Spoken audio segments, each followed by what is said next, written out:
हरिओम. तर आज बुधवार स्पेशली त्या डब्यासाठी मी सुक्या जोल्याची भाजी केली होती. तुम्ही बघू शकता मस्त अशी झणझणीत, चमचमीत आणि अशी रसरशीत भाजी तयार झाली आहे. तर चला मग आपण आता रेसिपीला सुरुवात करूया.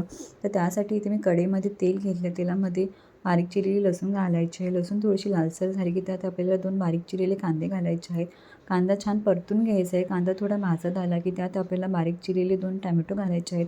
कांदा टॅमॅटोचं प्रमाण ह्यात समान ठेवायचं आहे, जेणेकरून आपली भाजी अशी चमचमीत होते. टॅमॅटोवरती चवीनुसार मीठ घातलं आहे, जेणेकरून टॅमॅटो लवकर शिजेल. आणि कांद्यावरती आपल्याला हळद, लाल तिखट आणि धनेजिरे पूड घालून थोडं परतून घ्यायचं आहे. इथे आपला टॅमॅटो पण शिजला गेला आहे, तुम्ही बघू शकता. त्यानंतर इथे मी सुका जोला स्वच्छ साफ करून इथे मी धुवून घेतला आहे. तो आता ह्यात मी घालत आहे आणि असं छान सर्व मिक्स करून घेतलं. त्यानंतर यात मी कोकम घातले आहे. कोकम घालून असं छान 2 मिनटं मी ते परतून घेतलं आहे. आता ह्यात मी पाणी घालणार आहे शिजवण्याकरिता.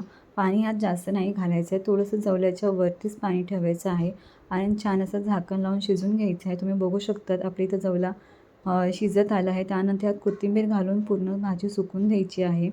तुम्ही आता बघू शकता फायनल मस्त आपली इथे भाजी अशी तयार झाली आहे. बघा किती अशी मस्त तोंडाला पाणी सुटेल अशी भाजी झाली आहे. तुम्ही पण ही रेसिपी नक्की ट्राय करा आणि कमेंट्समध्ये सांगा कशी झाली होती आणि लाईक आणि सबस्क्राईब करायला विसरू नका. अंबज्ञ.